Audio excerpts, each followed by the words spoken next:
Hello everyone, দীর্ঘদিন পরে আরও একটা বই রিভিউ করার জন্য আমি আসলাম। গত প্রায় ৮ মাস আগে আমি আমার লাস্ট বুক রিভিউয়ের ভিডিওটা পাবলিশ করেছিলাম।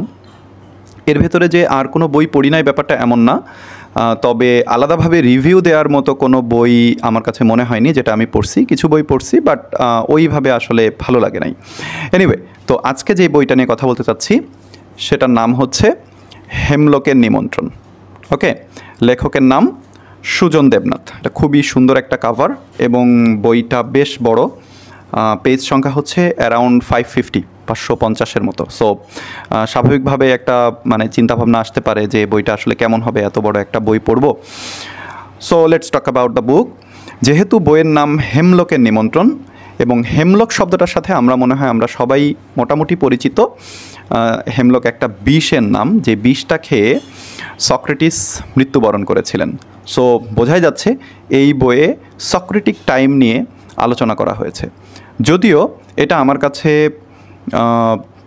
সক্রেটিসের জীবনী মনে হয়নি, বরং সক্রেটিসের সময়ে মূলত গ্রিসের একটা শহর এথেন্স, ওই এথেন্সটা আসলে কেমন ছিল ওই শহরটাকে অ্যাকচুয়ালি এই বইয়ে আনা হয়েছে। তো এই বইয়ের ফ্ল্যাপে অনেক বেশি ইনফরমেশন দেওয়া আছে। দেখি ফ্ল্যাপে কী বলা আছে। লেখকের নাম হচ্ছে সুজন দেবনাথ এবং খুব সম্ভবত এটা রাইটারের প্রথম বই। Let's talk about the writer. Sujan দেবনাথের প্রথম উপন্যাস হেমলকের নিমন্ত্রণ। ওকে, সো তিনি হেমলক দিয়ে আমাদেরকে নিমন্ত্রণ করতেছেন। তিনি একজন কূটনীতিক, সো পেশায় তিনি আসলে একজন লেখক ব্যাপারটা তেমন না। বর্তমানে এথেন্সে বাংলাদেশ দূতাবাসের কাউন্সিলর। 3 বছর গ্রিসে থাকার সময় তিনি গ্রিসের ক্লাসিক্যাল সময় নিয়ে গবেষণা করেছেন। সো ওইখানেই তিনি আছেন এবং ওইখানে থাকার যে অভিজ্ঞতা, সেই অভিজ্ঞতার উপর বেস করে তিনি এই বিশাল কর্মযজ্ঞটা করেছেন। এবং এই বইটাকে বলা হচ্ছে যে এথেন্সের সক্রেটিক কমিউনিটি কর্তৃক শ্রেষ্ঠ গল্পের পুরস্কার প্রাপ্ত। হ্যাঁ, এটা প্রকাশিত হয়েছে 2020 সালে খুব সম্ভবত। আমি অনেক আগে থেকে এটা আমার বাকেট লিস্টে ছিল। হ্যাঁ, 2020-এর বইমেলাতে এটা প্রকাশিত হয়েছে। অনেক দিন আগে থেকে এটা আমার বাকেট লিস্টে ছিল, বাট ইদানিং যেটা হয়েছে যে বইয়ের অনেক ফেসবুক গ্রুপ আছে, বই নিয়ে আলোচনা হয়, অনেক পজিটিভ রিভিউ দেখি, কিন্তু বই কেনার পরে এক ধরনের আমার কাছে মনে হয় আমার এক্সপেকটেশনটা ফিল হয়নি।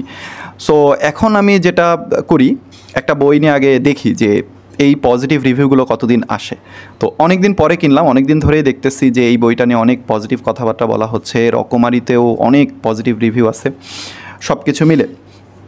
তো দেখি এখানে কি বলছে। সক্রেটিস, প্লেটো, হেরোডেটাস, সফোক্লিস এর সময়ে গণতন্ত্র, থিয়েটার, সাহিত্য, ইতিহাস, বিজ্ঞান, দর্শন ও চিকিৎসা শাস্ত্রের জন্ম নিয়ে উপন্যাস। আমরা জানি অনেক কিছু, কিন্তু এই যে চিকিৎসা শাস্ত্র বা ডেমোক্রেসি, হ্যাঁ, বা থিয়েটারের যে নাটক, এই বিষয়গুলো সব কিছুর কিন্তু জন্ম এথেন্সে। ওকে, সো ওইখানে ওই সময়টাতে, আজ থেকে প্রায় 2500 বছর আগে, ওই সময়টাতে এত ট্যালেন্টেড পিপল কিভাবে আসলেন বা তারা কিভাবে চিন্তা করতেছিলেন, এত নতুন কিছু আবিষ্কার হচ্ছে। সো আসলে কিভাবে ওই স্পেসিফিক একটা টাইমেই এটা হয়েছে। আমরা কিন্তু বর্তমান সময়ে জানি যে গ্রিস এখন অতটা উন্নত কোনো জায়গা মনে হয় না, বাট ওই টাইমে তারা অনেক বেশি জ্ঞান নিয়ে চর্চা করছে। হ্যাঁ, এবং তাদের মূলত একটা নেশাই ছিল যে they want to talk about knowledge.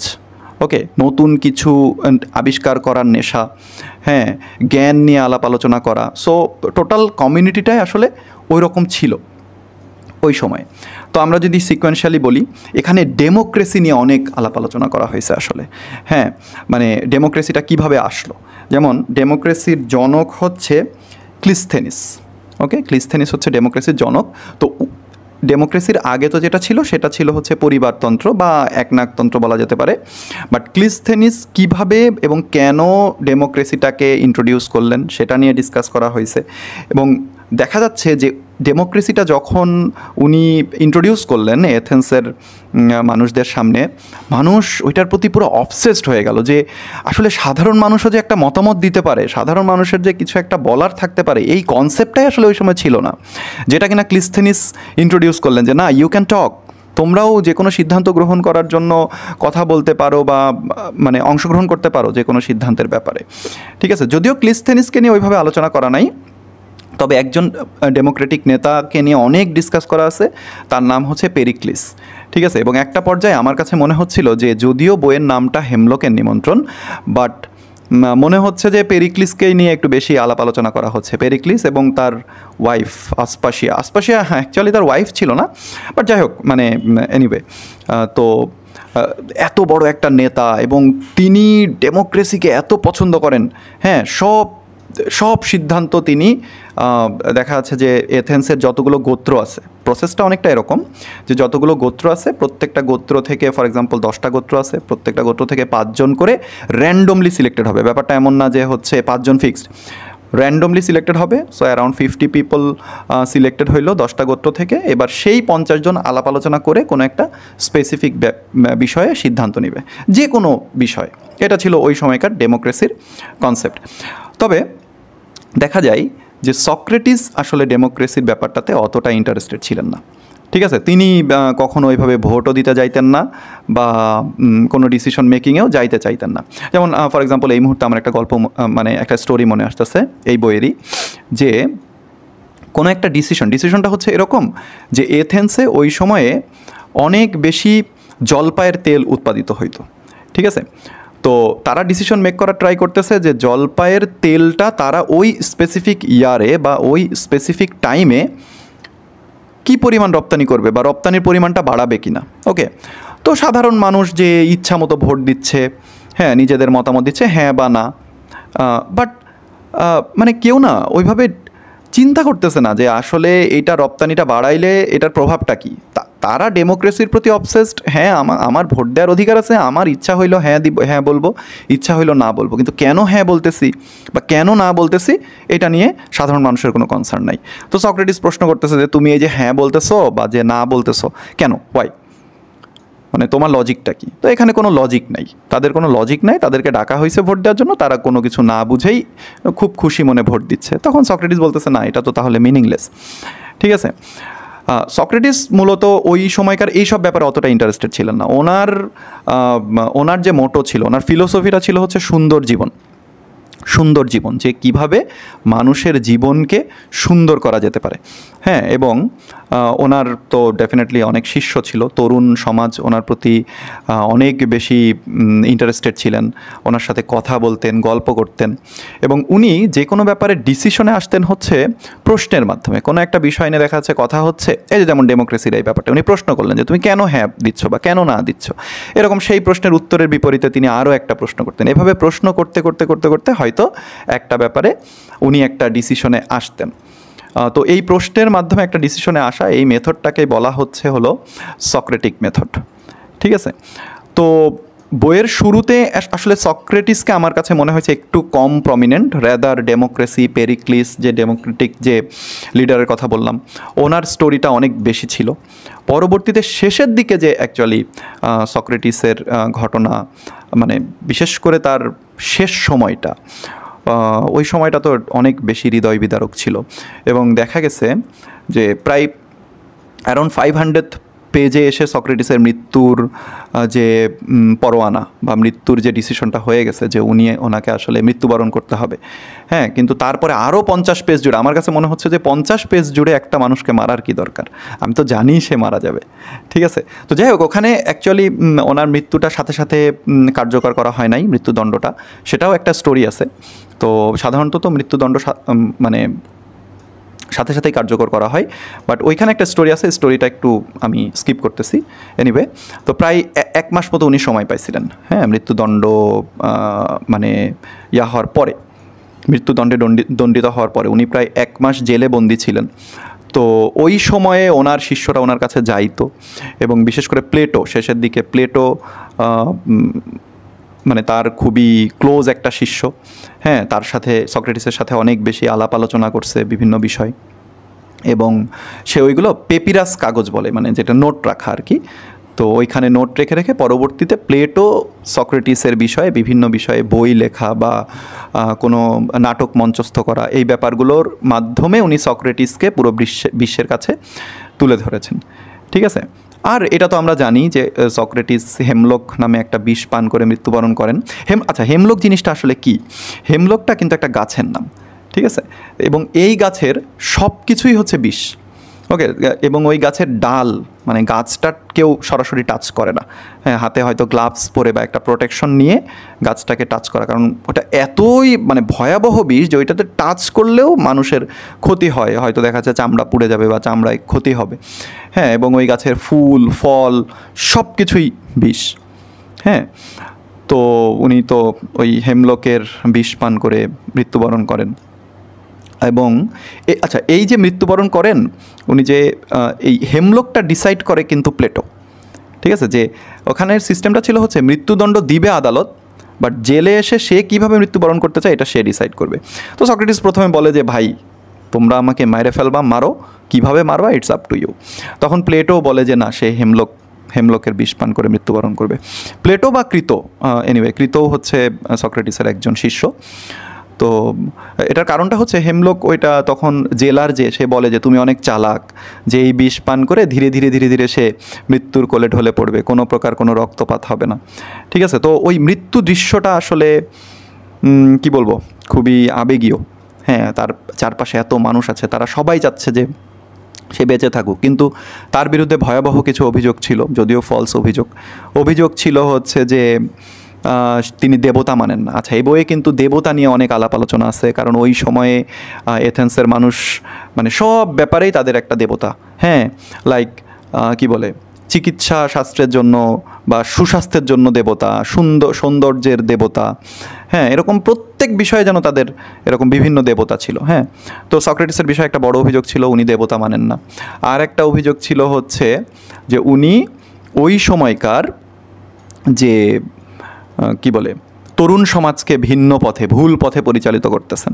হ্যাঁ, এইটাও অনেক বড় একটা অভিযোগ ছিল, এবং মূলত সক্রেটিসের বিরুদ্ধে এই অভিযোগগুলো আনছিল এনিতাস নামে একজন নেতা, ডেমোক্রেটিক নেতা। ওই যে আবারও বলতেছি যে ওই সময় মানে ডেমোক্রেসির খুব একটা চল ছিল আর কি। এবং যেটা হয়েছিল যে এনিতাস তার ছেলেকে সক্রেটিসের সাথে আসলে মিশতে না করছিল, যে না ও কী বলে না বলে, ওর কথা উল্টাপাল্টা, ওর সাথে মেশার দরকার নাই। বাট এনিতাস সেটা চাই নাই। পরবর্তীতে পারিবারিক প্রেশারে দেখা যাচ্ছে সক্রেটিসের সাথেও সে মিশতে পারে না। সব কিছু মিলায়ে এনিতাসের ছেলে দেখা যাচ্ছে ড্রাঙ্ক হয়ে যায়, এলোমেলো হয়ে যায়, উল্টাপাল্টা হয়ে যায় আর কি। ওকে, সো ওই জায়গাটা থেকে একটা ক্ষোভ থেকে সে সক্রেটিসকে দেখে নেবে। এই জায়গাটা থেকে সে একজন, আমি আচ্ছা ওনার নামটা হচ্ছে অ্যারিস্টোফানিস হচ্ছে কি বলে প্রহসনের জনক। প্রহসন জিনিসটাকে আমরা বর্তমান সময়ে যে মিমস দেখি, হ্যাঁ, যে ফান করে হচ্ছে কাউকে একটু পচানো, ঠিক আছে, সেই প্রহসনের জনক অ্যারিস্টোফানিস, প্রহসন বা কমেডি সাহিত্যের জনক। ওনাকে দিয়ে সক্রেটিসকে নিয়ে একটা নাটক লেখান এনিতাস। সেই নাটকটার নাম হচ্ছে ক্লাউডস বা মেঘ। সেখানে সক্রেটিসকে প্রচুর পচানি দেওয়া হয়, এবং মানে তার কারণেই এথেন্সের ছেলেমেয়েরা সব নষ্ট হয়ে যাচ্ছে, এই জিনিসটা দেখানো হয়। তো ওই জিনিসটাই এথেন্সের মানুষের মনে আসলে গেঁথে যায়। ওই নাটকটা আসলে সক্রেটিসের অনেক ক্ষতি করে। সক্রেটিস বলে যে আসলে অ্যারিস্টোফানিস যখন নাটকটা লিখছে সক্রেটিসকে নিয়ে, তখন সে কিন্তু সক্রেটিসকে চিনেই না, জাস্ট কি বলে জাস্ট এনিতাসের প্ররোচনায় সে ওই নাটকটা লিখে, ঠিক আছে। তো যাই হোক, এই নাটক সম্পর্কেও তো জানা যাবে বইটা পড়লে। এছাড়াও আরও অনেক কিছুর জনক সম্পর্কে অনেক আলাপ আলোচনা আছে, যেমন মেডিকেল সায়েন্সের জনক হচ্ছে হিপোক্রেটাস, ঠিক আছে। উনি কিভাবে মেডিকেল সায়েন্সটা আনলেন, তার আগে আসলে মেডিকেল সায়েন্সটা ওই সময় কেমন ছিল বা চিকিৎসাটা কিভাবে হইতো, উনি কিভাবে ওইটা চেঞ্জ করলেন। লাইক একবার একটা অনেক প্লেগ হয়, মানে প্রচুর মানুষ মারা যাচ্ছিল এথেন্সে। তো ওই সময়ে উনি ওই দেবদেবীর কাছে প্রার্থনার থেকে উনি হচ্ছে ডেটা অ্যানালাইসিস শুরু করলেন যে কেন এটা হচ্ছে, ঠিক আছে। তো পরবর্তীতে উনি অ্যানালাইসিস করে দেখলেন যে যাদের এই প্লেগটা হচ্ছে তাদের কাপড় চোপড় বা তারা যেখানে আছে, হ্যাঁ, লাইক তাদের বেডশিটস এভরিথিং পুড়ায় দিতে হবে। তো এই ব্যাপারগুলোর সাথে না তখন সাধারণ মানুষ পরিচিত ছিল না। তাদের হচ্ছে আমি দেবদেবীর কাছে প্রার্থনা করব, ধীরে ধীরে এরা সুস্থ হয়ে যাবে। বাট হিপোক্রেটাস আনলেন যে না, এভাবে হবে না, এটা এই কাজ করতে হবে। তো ওই জায়গাটা থেকে ওনাকে হচ্ছে মেডিকেল সায়েন্সের জনক বলা হচ্ছে। এছাড়া হেরোডেটাস সম্ভবত, হ্যাঁ, হেরোডেটাস হচ্ছে হিস্ট্রির জনক, ইতিহাসের জনক। তো উনি কীভাবে ইতিহাসের জনক হইলেন, কীভাবে ইতিহাস নিয়ে লেখা শুরু করলেন, এইসব আলোচনা আছে। দেন অলিম্পিক্স নিয়ে তো ডেফিনেটলি আলোচনা আছে। অলিম্পিকের একটা বিষয় হচ্ছে ম্যারাথন। আমরা বর্তমানে ম্যারাথন কিন্তু অনেক বেশি পপুলার, রাইট? তো ম্যারাথন জিনিসটা কীভাবে আসছে এই গল্পটা একটু বলি, ভিডিওটা অনেক বড় হয়ে যাচ্ছে, ইনফরমেশন অনেক আসলে। তো ম্যারাথন জিনিসটা হচ্ছে স্পার্টার সাথে এথেন্সের একটা যুদ্ধ হয়, ঠিক আছে? সেই যুদ্ধটা হয় হচ্ছে ম্যারাথন নামে একটা জায়গাতে, এবং ম্যারাথন যে জায়গাটা এটা ছিল এথেন্স থেকে প্রায় 42 কিলোমিটার, 41 বা 42 কিলোমিটার মতো দূরে। তো ওই যুদ্ধে কোনোভাবে আসলে এথেন্সের জয়ী হওয়ার কথা না, বাট সামহাও এথেন্স ওটাতে জয়ী হয়। জয়ী হওয়ার পরে একজন ব্যক্তি, ওনার নামটা আমার ঠিক এক্স্যাক্টলি খেয়াল নাই, উনি আনন্দে দৌড় দেওয়া শুরু করছে এথেন্স পর্যন্ত। সে দৌড়ায় আসছে 42 কিলোমিটার্স উনি দৌড়ায় আসছেন, 42 বা 41 হোয়াট এভার। দৌড়ায় এসে এথেন্স পর্যন্ত পৌঁছায় সাধারণ মানুষকে জানাইছে যে এথেন্স জয়ী হয়েছে। এতটুকু জানানোর পরে উনি মৃত্যুবরণ করছেন, ঠিক আছে? তো তার স্মরণে পরবর্তীতে ম্যারাথনের দৌড়টা শুরু হয়, যেটা আমরা এখনও দৌড়াচ্ছি, ঠিক আছে? তো এখনকার অনেক কিছুর সাথে না ওই সময়ের সিচুয়েশনগুলো রিলেট করা যায়। যেমন ওদের মেডিকেল সায়েন্সে বা চিকিৎসা শাস্ত্রের যে মানে যে দেব বা দেবী, ওরা যাকে মনে করতো, নামটা আমার এক্স্যাক্টলি খেয়াল নাই, তার 2 জন সন্তানের নাম ছিল হচ্ছে প্যানাসিয়া আর হাইজিন। তো হাইজিন শব্দের অর্থ কিন্তু আমরা জানি, আর প্যানাসিয়া মানে হচ্ছে সর্বরোগের ঔষধ। তো দেখেন, প্যানাসিয়া, হাইজিন এগুলো কিন্তু এক একটা ইংলিশ ওয়ার্ড হিসাবে আমরা ইউজ করতেছি। তো এরকম অনেক কিছু আছে যেটা আমরা রিলেট করতে পারবো বর্তমান সময়ের সাথে। তো আমি আমন্ত্রণ জানাচ্ছি এই এথেনিয়ান সভ্যতার সাথে সবার পরিচিত হওয়ার জন্য। আমার কাছে বইটা ব্যক্তিগতভাবে অনেক ভালো লেগেছে। So that's it. ওকে, আরেকটা ইনফরমেশন দিই, এটা বলবো ভাবছিলাম ভুলে গেছি। আপনারা কি জানেন যে সক্রেটিস যুদ্ধ করছেন? এবং তিনি একটা যুদ্ধ করেননি, তিনি 3টা যুদ্ধ করছেন। 3টা ডিফারেন্ট যুদ্ধে উনি গেছেন, এবং মানে সরাসরি সম্মুখ যুদ্ধ। ওকে, এর মধ্যে একটা যুদ্ধ ছিল হচ্ছে নামটা পেলোপনেশিয়ান যুদ্ধ, যে যুদ্ধটা স্পার্টানদের সাথে হয় এবং যে যুদ্ধটার স্থায়িত্ব ছিল প্রায় 25 বছর। ওই যুদ্ধেও তিনি টেক পার্ট করছেন, ঠিক আছে? তো আমি তো যখন দেখছি যে সক্রেটিস যুদ্ধে গেছে, যে এটা আমি জানি সে একজন দার্শনিক, সে আবার যুদ্ধে গেছে। অ্যাকচুয়ালি ওই সময় ব্যাপারটা ছিল হচ্ছে যে যেমন এখন যেরকম সাইকেল চালানো একটা খুব বেসিক স্কিল, ওই সময় যুদ্ধে যাওয়াটাও ছিল একটা খুবই বেসিক ব্যাপার, এটা খুবই নর্মাল একটা ব্যাপার। এবং সক্রেটিসের আরও একটা ভালো গুণ ছিল আর কি, উনি হচ্ছে ওই যে স্কাল্পচার, মানে ওই যে বিভিন্ন তৈরি করতেন, মূর্তি বা এই জিনিসগুলো তৈরি করতে পারতেন, ঠিক আছে? সো এনিওয়ে, আসলে প্রায় 550 পেজের একটা বই নিয়ে সব ইনফরমেশন তো দেওয়ার পসিবল না। অ্যাটলিস্ট এতটুকু বলতে পারি, এটা খুবই চমৎকার একটা বই, আমার কাছে খুব ভালো লেগেছে। সো সবাইকে হেমলকের নিমন্ত্রণ জানাচ্ছি। ধন্যবাদ সবাইকে।